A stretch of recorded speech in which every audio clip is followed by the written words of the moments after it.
left arm was completely crushed. Lost my spleen. This leg, it was bleeding out pretty bad.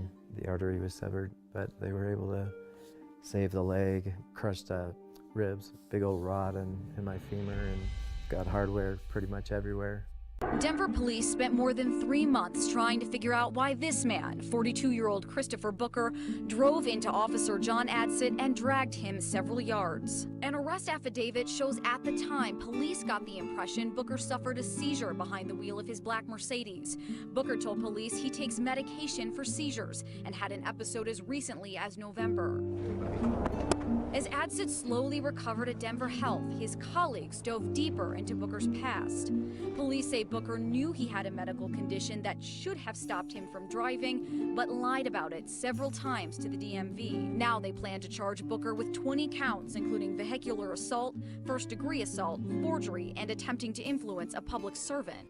I kind of went into my own world of what I thought was going on, and kind of a dream world. I know people have different views. You know, I didn't see a bright light. I didn't see things like that. It was a battle from the very beginning. I truly believe that in what I was going through, I had an opportunity to give up. I was asked numerous times in this dream world, you know, to basically give up, and I told him, you know, you're gonna have to kill me. I'm not letting go.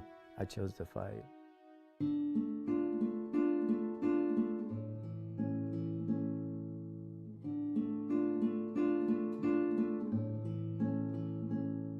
Adsit told the judge that he was left with 65% of his lung capacity and he no longer can lift his young daughter. And yet, being a religious man, he turned to Mr. Booker and said, "I have forgiven you."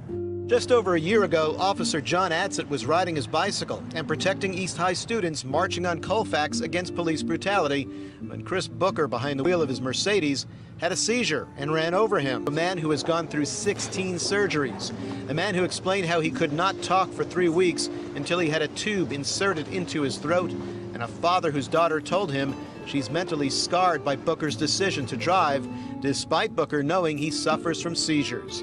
The assistant DA reacted to the judge, giving Booker 6 years in a halfway house. I thought the judge was very clear that probation is not an appropriate sentence for this type of behavior. I was very happy to hear that. Booker was also found guilty of lying to the DMV to renew his driver's license.